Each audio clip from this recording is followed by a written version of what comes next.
Hi, guys. Well, first of all, I want to say thank you so much. I know that while I was in Israel, you guys were praying for me. Oh, thank you. You guys were praying for me, and I just can't tell you what it meant to me. It was just such a blessing to know that you were here praying for me. I felt your prayers. You provided, through your prayers, a dome of peace that covered me while I was in the middle of a bunch of stuff that was not peaceful. But I felt the prayers, and they carried me, so thank you so much for that. I've got my notes here, and if you'll forgive me, I'm probably going to read most of my notes. My memory's gotten so bad I can't rely on my memory to go from. So you all know that back on November the 7th, Hamas unleashed hundreds of terrorists against 22 communities in the area of Israel immediately adjacent to Gaza. It's called the Gaza envelope. I'm going to push a button and see what happens. Nothing seems to be happening.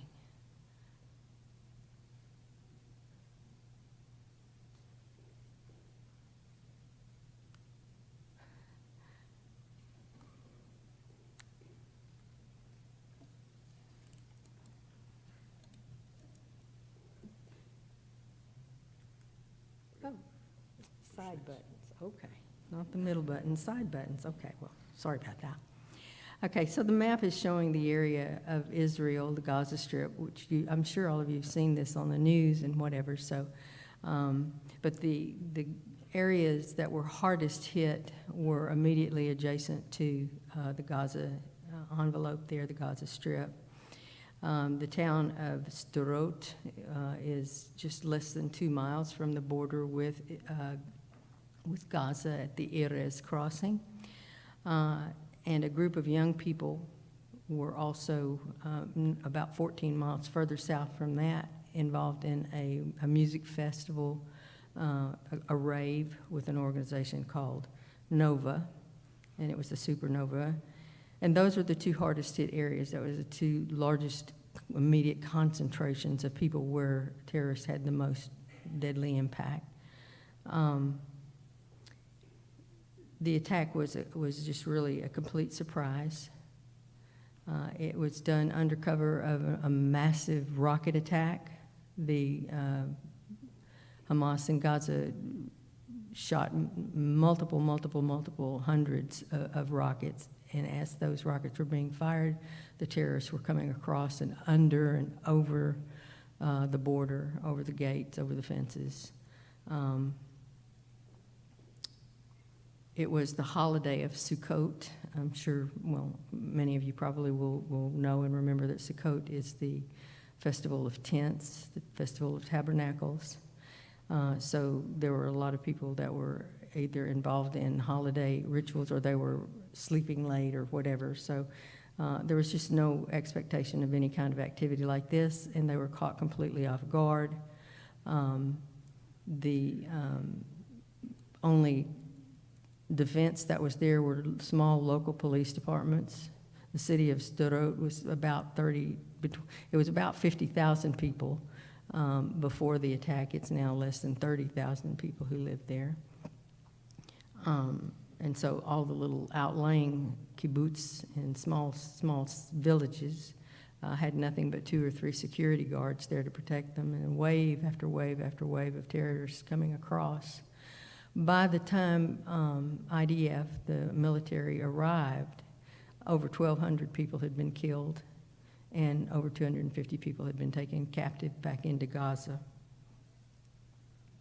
On November the 21st, I was contacted by Friendships. Some of you may remember Friendships that I've been working with for the past 5 years. They are the ones with whom we've done humanitarian relief in the hurricanes. We took food that you guys helped gather and take to support the hurricane victims in Lake Charles area. And then 3 years ago, I was in Gaza in a hospital and humanitarian aid center there. And this is the same organization that did that. And they were in contact with the local authorities in Sderot, which is where our base was, in 2020 and 2021, and learned that the most pressing needs were the fact that the people who were able-bodied, who were still in the area after the attacks that were not evacuated, were called up to the military service. So there were very, very few people there able to do the things that needed to be done on a daily basis.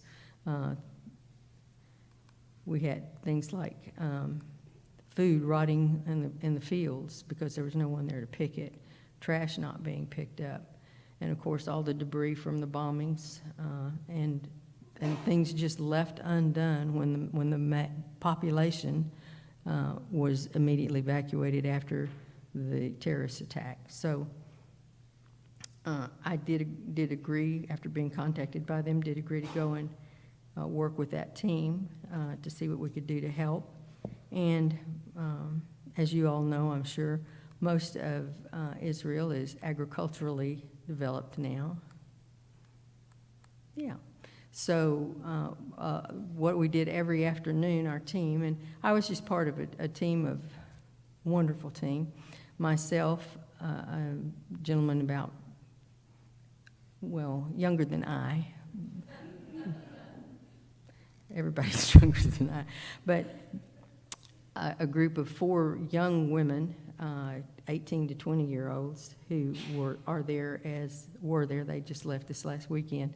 A group called Seahawks, young people who go there to be discipled in the land of Israel for a year.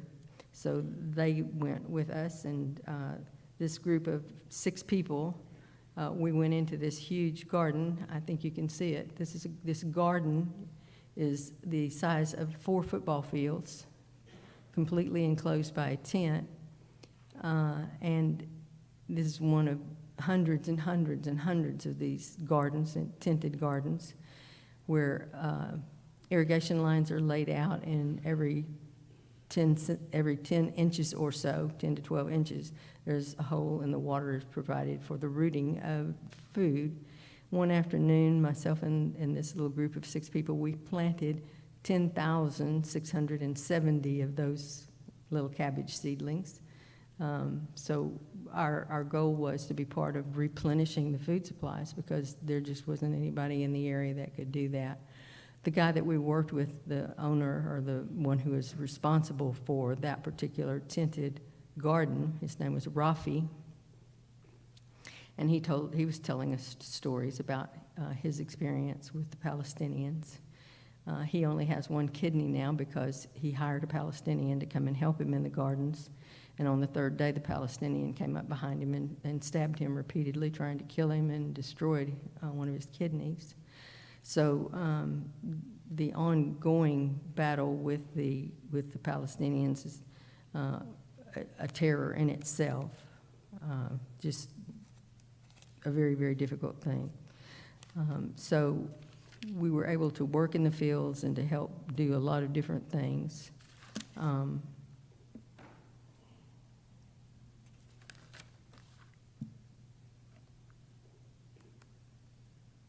So one of the things we did, again, besides working in the fields, was to work in the groves, the orange groves, the citrus groves, oranges and lemons, and pick and harvest those lemons, harvest the fruit, and then prune the trees. And I don't know if you've ever pruned a lemon tree, but they're thorny. It's not fun. Hard work. But it was very, very rewarding work to be able to do the job and see that those things that were needed were being done. So we were honored and blessed to be able to be a part of that. We also did things around in the city itself in the mornings. We did that. We went and cleared bomb debris, helped clear around the buildings that, like the fire department, that's the fire station. One of the other places we cleaned was around a clinic that provides appliances for people, medical supplies and appliances for people in need of prosthetics and crutches and wheelchairs and those kinds of things. So it was part of our job to go in and clear around those buildings so that the people could actually get in. The picture shown there with the atrium, that's in a building that was called the Resiliency Center, which is the equivalent of what we would call a mental facility, where there were counselors to help people work with and deal with the post-traumatic stress and the different issues that they were feeling after this terrorist attack. While we were there, they began bringing the evacuees back. So again, our goal was to help try to get things ready for those evacuees to come back and not be so overwhelmed by just the appearance of everything after 6 months, 7 months of nothing being done there. So in this particular atrium, it was so overgrown that you could barely see that there were even benches in there. And we were cleaning and clearing it away, and after a little while got just about finished, and some of the counselors came out. One of the counselors in particular was a lady probably in her mid-30s. And she said, "This is wonderful." She said, "This is just so wonderful. It's just so, it means so much that people can come out here and sit and find a place to relax and feel like they're encircled with someplace safe and peaceful." And about that time, a rocket fired and burst just a few blocks away from us. And she jumped, and I held her arm and I said, "It's okay, it's okay. It's going to be all right." And we had already been visiting, and she said, "Are there so many bombs in Texas that it doesn't frighten you? Is it so crazy and it's so crazy in Texas?"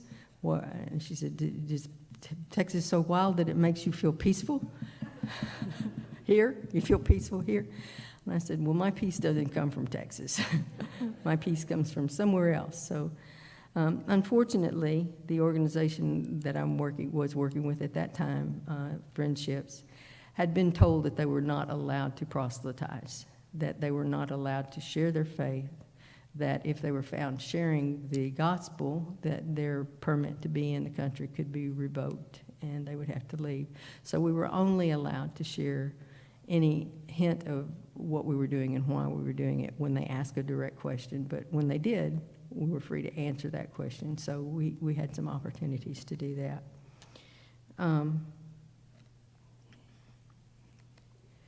Twice we went up to Tel Aviv and helped in an organization called Vision for Israel with a couple of completed Jews. I don't know if you're familiar with that term, but we would often call folks who have become believers Messianic Jews. But in Israel, they say that everybody's a Messianic Jew. They're expecting or looking for the Messiah. So everybody who has any faith at all is looking for the Messiah. So they call themselves completed Jews, which means they've already found the Messiah. So they're a wonderful couple, and they provide all kinds of clothing and food to the poor, the refugees, Holocaust survivors. They do a wonderful work there. And we went out a couple of different days and helped them sort through the donations that they had received to get them packaged in a way that they could be distributed effectively. But my favorite duty was when we were working in the apartment complexes. Again, everything was so overgrown, and Israel, where we were, just on the edge of the Negev in the southern Israel, it's just exactly what God promised. He has turned the desert into gardens. I mean, it's just beautiful, just absolutely gorgeous. It's green everywhere. But with that green comes a lot of overgrowth, too. So as people were coming back into the city, the last thing that we wanted them to see when they came home was to come home and find everything overgrown and all the bombing debris and all of the things that they dreaded to see when they came back. So it was just a privilege to be able to do that. But it was even more exciting because we occasionally got to have interactions with the people. Now, I don't speak any Hebrew, but I was able to pull out a little bit of Russian every once in a while and visit with the Russian folks. And there are a lot of Russian immigrants or returning Jews from Russia in Israel. So it was wonderful to be able to talk with some of those folks and answer their questions with my broken Russian as to why we were there. And they were so excited that we were there doing that they would come out and bring us ice cream bars and coffee and tea and cookies and candy and stuff. So it was just a wonderful opportunity to answer the question, why? Why are you here? Why are you doing this? And the answer was simply because we love the God who loves you, and we're here serving the God who loves you. So we're serving him by serving you. And it generated some interesting conversation. So that was a wonderful part of the visit. So although we were under regular attack, it was. I'm just going to play a little sound for you that was just a common sound while we were there, and still is a common sound now.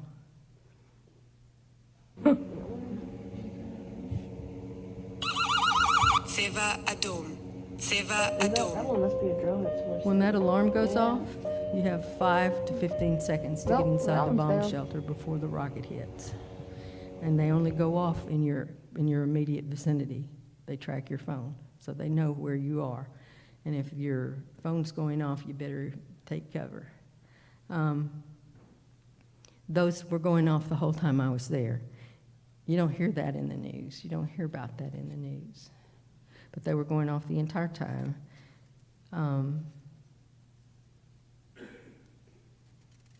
But on April the 13th, Iran, I'm sure all of you were aware of it and praying for me, and I thank you again for that, but Iran launched a full-out aerial attack on Israel. They fired over 330 cruise missiles, ballistic missiles, rockets and bombs and drones and suicide drones, and they were just continually lighting up the sky. And I have a little video clip, and it's grainy and it's hard to see, but I hope it'll give you just a little bit of an insight of what it was like. No, it's not going to play. No. We got to see, out on the front porch of the house where we were staying, we got to sit in chairs and watch the hand of God over Israel. I wanted to show you the video clip because it was just the sky, just filled with fireworks. It was like looking at our 4th of July fireworks. Where's one where? Keep going up. There's one something. Just watch the sky.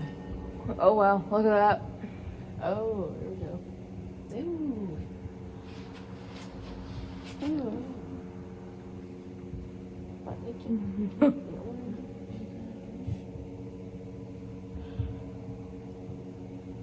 Is that one must be a drone at Source City. Yeah. Nope, that one's down.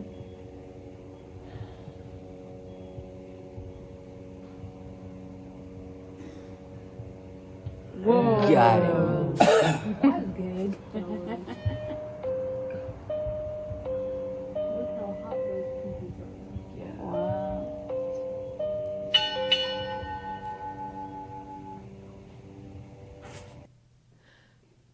That day and that evening, again, over 330 ballistic missiles, cruise missiles, other bomb-type things were happening. But only 1% of those ever made it to Israel. Only 1%.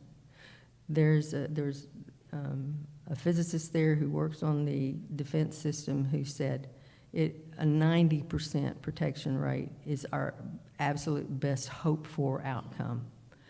And yet only 1% ever got through.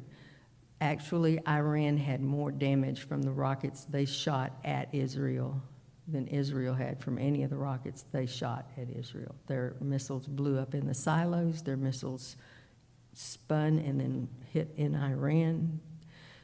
And while unfortunately, most Israelis scream and shout, "Glory of the Iron Dome," thank you to the Iron Dome, they can't explain what happened to all those other rockets and missiles. They don't know what happened to those. So, but I do.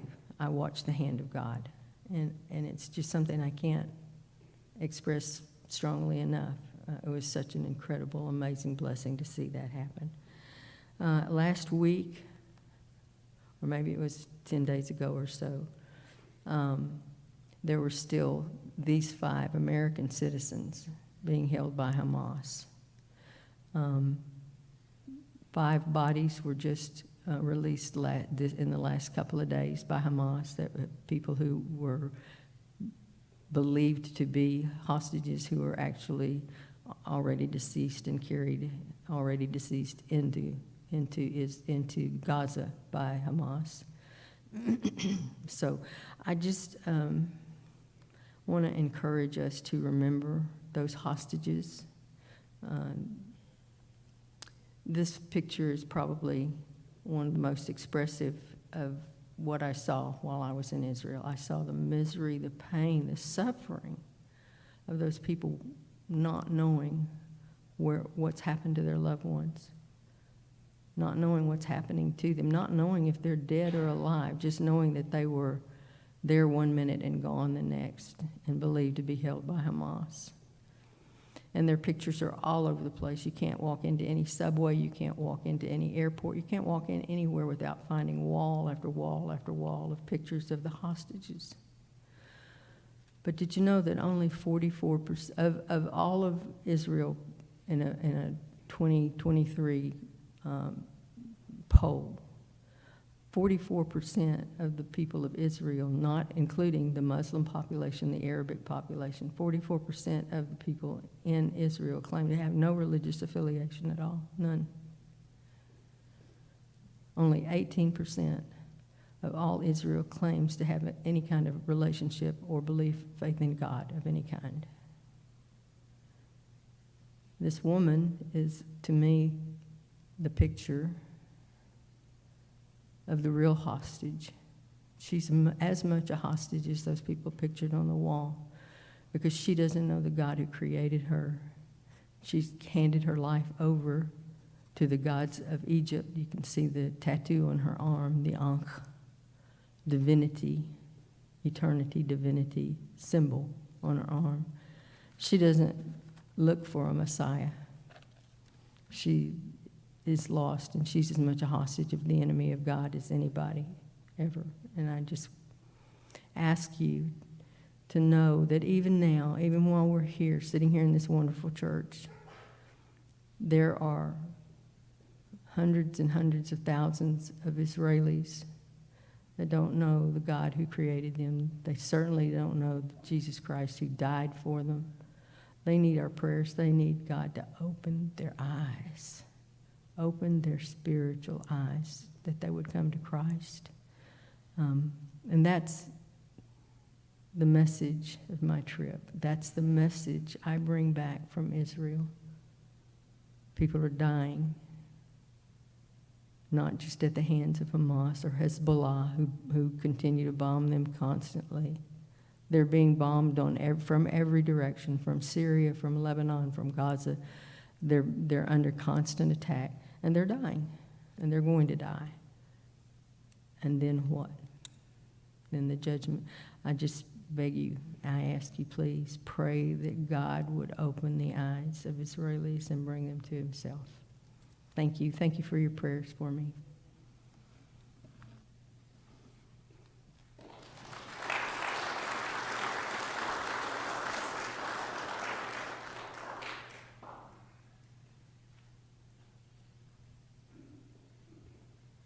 Well, I would also like to thank y'all for y'all's prayers for not only the El Salvador and Colombia, but for Steph and Alyssa coming home safely. So I appreciate that.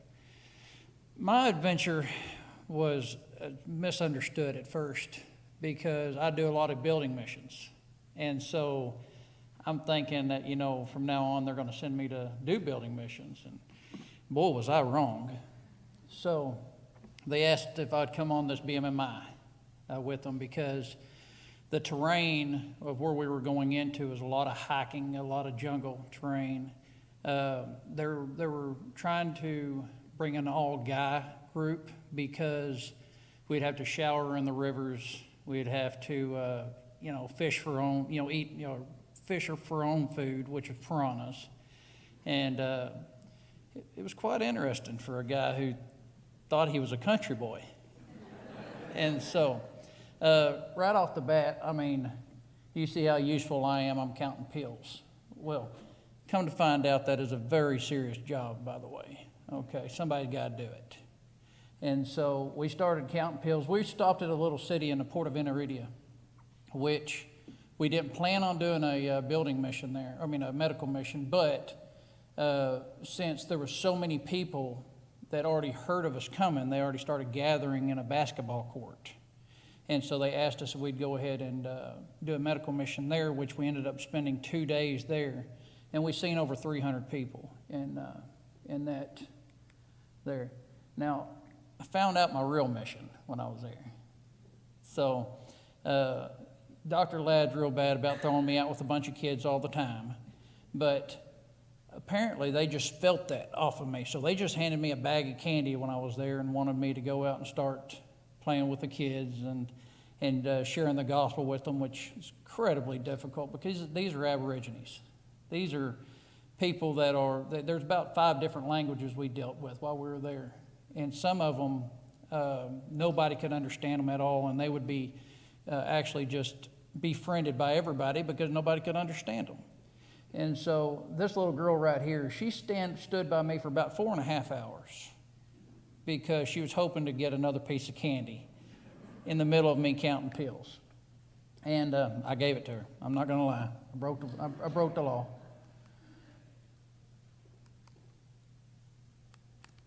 So this is the team that went. This is Stephen, who is a pharmacist. This is Brad, who is a nurse. This is Dustin, who is kind of leading the thing. He's the actual doctor. And then Juan Carlos, of course, and then myself. We started off really, really rough. So we were trying to figure out how we were going to get to this village. This village is 5.5 hours downriver, and we had, 12 bags of medicine, suitcases of medicine and clothes and stuff we had to take with us. Well, the first day we were going down there to the water, we got on a metal boat with a metal overhang in the middle of a lightning storm. So I started understanding Jonah real well. I was like, you know what, I'll just catch the next boat. But I ended up having to take a half of a 3-liter bottle and scooping all the water out before we even left. And we went down the river, like I said, 5.5 hours. We were told not to leave it dark because of the fact that this river that we went down, and I can't remember the name of it, but it goes in between Colombia and Venezuela. And so we were going through there, and they say, do not go at nighttime because the cartel, that's one of their main runs going down that river at nighttime. And, the storm held us out till nighttime. And so, but to come to find out, that is not one of the worst things we needed to worry about. We ended up coming into getting pulled over by the Colombian authorities with a barge and 350 caliber machine guns on it. And so, again, there's sometimes a guy just needs to keep his mouth shut. And one of them times wasn't it for me. So I kept on asking him what was going on. And the pastor, which was a very laid-back individual named Pedro, he was saying, don't worry about it, don't worry about it. And I said, they're pointing a gun at us. I think I'm a little bit worried about it. And but anyway, them guys ended up, had the gospel shared to them right there. So with them asking us why they were there, asking us why we were there, Pedro was actually able to spread the gospel with them right there. And they let us on, they let us go. Like I said, we traveled for another about 3 hours down the river, and I thought the excitement was going to end. I will get to the ministry in a minute, but a lot of people has asked me about the boat ride. And so we started going down the river, and I seen this massive boulder in the middle of the river, and it had an idol on top of it. So they believe in many gods, and that idol was the god of the rivers that supplied them with all their food and stuff like that. And we pull up to a rock. Now, this is the middle of the night, and I'm not sure where north, south, east, and west is at this point. And he says, if you need to go to the bathroom, get out and go to the bathroom, and then come back to the boat. So we all get out and go to the bathroom. We went to the bathroom in Venezuela on the rock. I was sure hoping the authorities didn't catch us doing that, because the only reason to visit Venezuela is to go to the bathroom would probably not be a good story to tell them. So we ended up going down the river. We found the place, which was real hard because they don't have electricity. They don't have anything that, we have, Wi-Fi, nothing. It's the Aborigine tribal properties. And we show up over there, and like I said, the first day was awesome. We didn't get there until about 5.5 hours later, but we got there. We set up our camp. We put our bug nets over our hammocks. We got all set and ready. And we were met by 2 dingoes, 2 dogs, which they were the village dogs, but nobody touched them, nobody messed with them.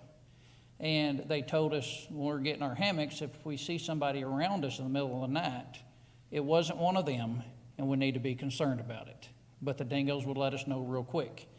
First night, second night, and third night, the dingoes were just barking all night long at us and people walking around us. There's people from different villages really interested about our trips as well. And so we ended up meeting all of them 3 different days. Juan Carlos become a really good fisherman all of a sudden. And good thing, because we had to eat fish morning, lunch, and dinner. And it was really good. I mean, fish and yucca plant is all we ate. But it was a treat. I mean, they know how to prepare it, they know how to cook it, and it was fun.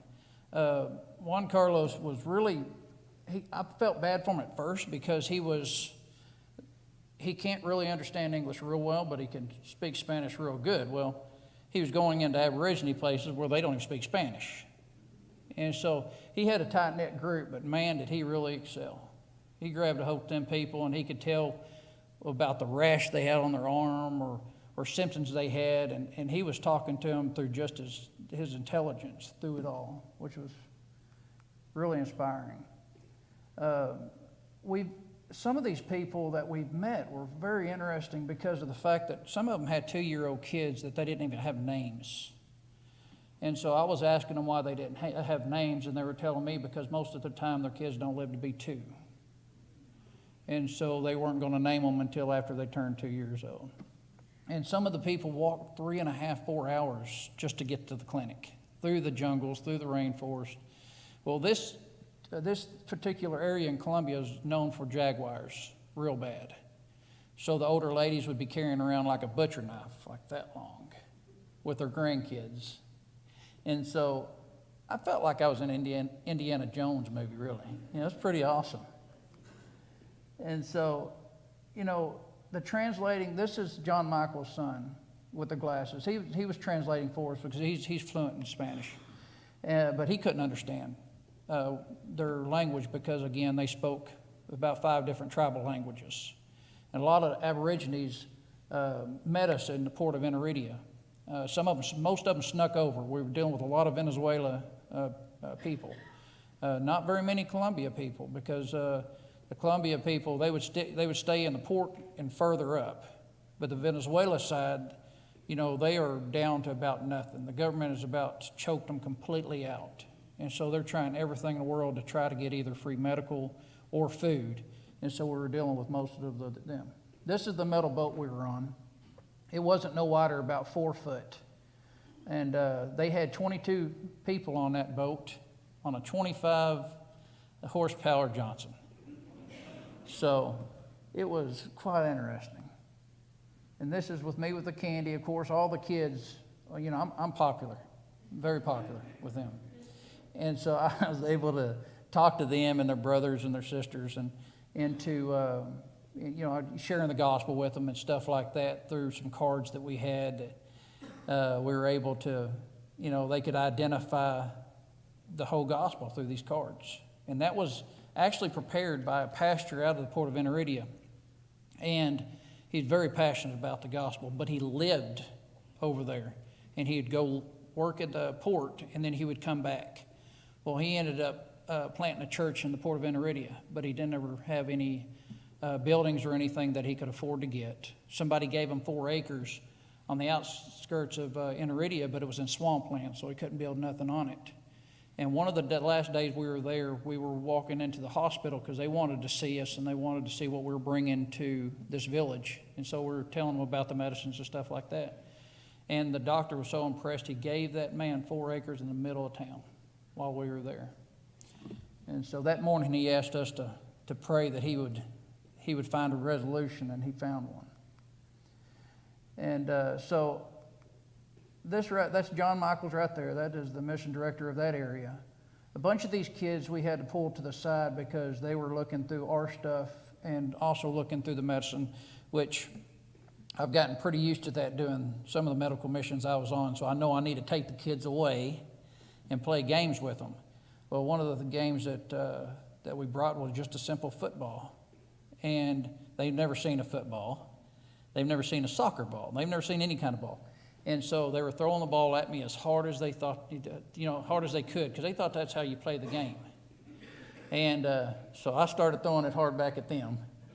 And that was a mistake because they thought that was the funnest game in the world. And next thing you know, 5-year-olds was pelting 3-year-olds in the head, and I had to just stop the whole thing and explain to them all how to play the game of football, and that was not the way you're supposed to play. And so we were stranded many, many times on these boats. We were stranded going into Venezuela. We went into a small river into Venezuela and met with some more Aborigines and had another clinic. If you went another 34 miles, you'd meet a cannibal crew and a cannibal group. And even the Venezuelans told us don't go any further because they're going to spear you before you get out of the boat. And so the last day, one of that tribe members came to us over in Colombia because his curiosity got to the best of him. And so we were able to spread the gospel to him. And so this is on that basketball court. As you see, my head's turned sideways right there, and that's because we had a guy that kept on looking through our bags, and I was steadily paying attention to him while he was looking through our bags. But I was able to talk to him a little bit, and one of the reasons he was looking through our bags, he was homeless, and he was looking for anything to eat.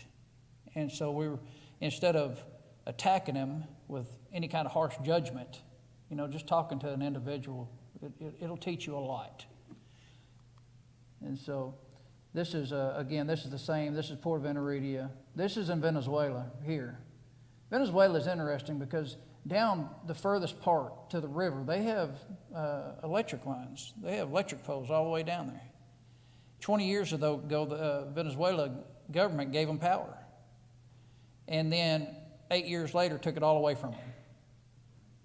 And so they completely didn't have nothing. The majority of the people moved out because once you westernize somebody, it's hard to go back.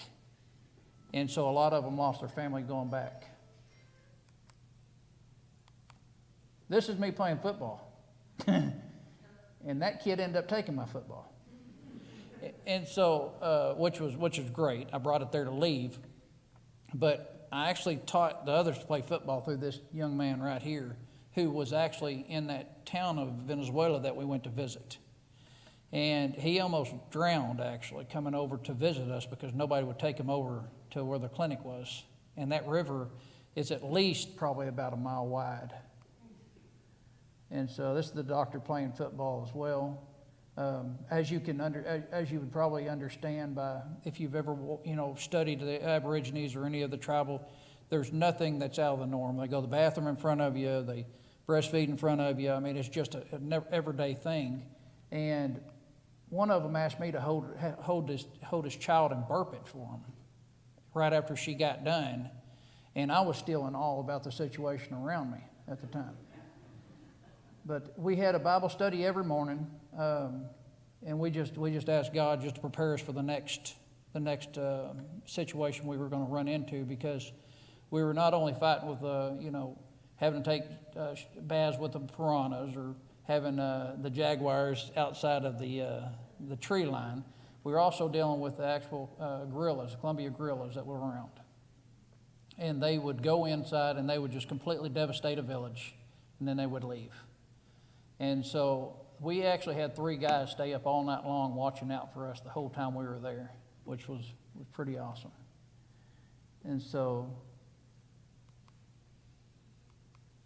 this is the port that we went off of. And this was a whole group that actually ended up helping us. We've seen 508 Aborigines, and 20 of them wanted to accept Christ as their Savior. I'm not one to always say that somebody accepts Christ as their Savior. but I'm always there to spread that seed and push them into a church or with a pasture to disciple them. And every one of these individuals were accepting in that nature. And so it was really special that through everything that we went through, that I actually got to humble myself down to be a servant of anybody and everything on this adventure that I had. Because I think that God was really installing me that our purpose ain't just for one purpose. And how you make disciples is going to be in different ways. This was the fish, how they cooked it on just over a fire and on a piece of metal. A little girl that was there was studying to be a chef, and she was actually really excited to try food out on people. I wasn't really excited about it because I was her main taste tester. And so this is us being towed by a wooden boat. Now I had to hold on to that wooden boat so that we could, because we didn't have no straps, obviously. And that wooden boat had a hole in it. So that guy was steadily emptying water out of that boat as we were going down the river. I'm telling you guys, y'all have got to start going some of these trips. I mean, these trips are awesome. And so they built that building to the left before we got there because they knew they wanted to keep us, it rains every single day there. They wanted to keep us out of the weather, and they wanted to keep all of our stuff dry. Now, you'll see one mosquito net underneath that thing. That was me. I was the smartest one out of it. And so that was Pedro down here at the bottom. He was a pastor in Venezuela that's planting these churches. His dad's actually taken over that church there in that little village. And this is the gas station, which they're not real good with math there, apparently, because they kept on getting 2 liters, and the 2 liters would last about an hour and a half. And I knew that we had about a 5-hour trip. And so we'd stop at one of these little buildings right here, and they would get 2 more liters. And I told them, just get a 50-gallon barrel, I'll pay for it. Because we kept on breaking down because we kept on running out of gas. So, and that's all of our luggage and all the medicine right there that we're taking. But, I talk like it was an adventure. And it was an adventure. Like I was saying, God has sent me out in an uncomfortable position because I've been to a few BMMIs with Dr. Ladd and them. But I felt comfortable in the building mission side because I can go in there and usually make anything out of whatever they have. But when you put me in a situation like this right here, it takes me out of my comfort zone because I'm not sure what God's plan for me is. And when you see somebody that's never heard the gospel, they don't know Jesus Christ. They pray to these different gods that's on these rocks because that's what they heard in the past. I've never experienced that. I've been to many, many countries, and I've never experienced where somebody hasn't heard. They may not believe, but they've heard. And these people have never even heard. And so I would encourage y'all not only to pray for us. We do appreciate more than y'all ever know about putting into the budget mission, the mission funds, because it costs a lot. And when you have few people asked over and over and over again to go because they're shorthanded, or we have doctors that are not being able to go because their wives' dementias are so bad, and you have the doctors that are just getting older in age and not able to do stuff. You're wanting to go help them if you just carry stuff, if you just go and there's just more than enough room for anybody to go and help. And right now we're running out of them kind of people. And so this church helps out with some of that mission fund, which helps out more than you ever know. We appreciate that a lot. But I also encourage y'all to go, because you sit here and you feel the presence of God when you're worshiping, or when you see somebody do something nice to the other people. But when you go over there and you're part of his little plan, and you see how churches are planted, and how people are fed from nothing and still are just happy as ever. You come back home with a little bit more of a mindset of, you know what, this is too much that what we have. We don't deserve it.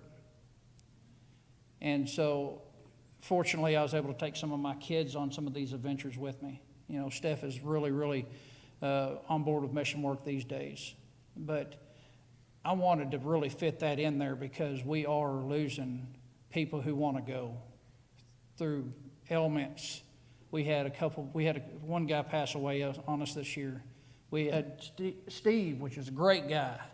He was with the doctor that passed away. He fell and hit his head.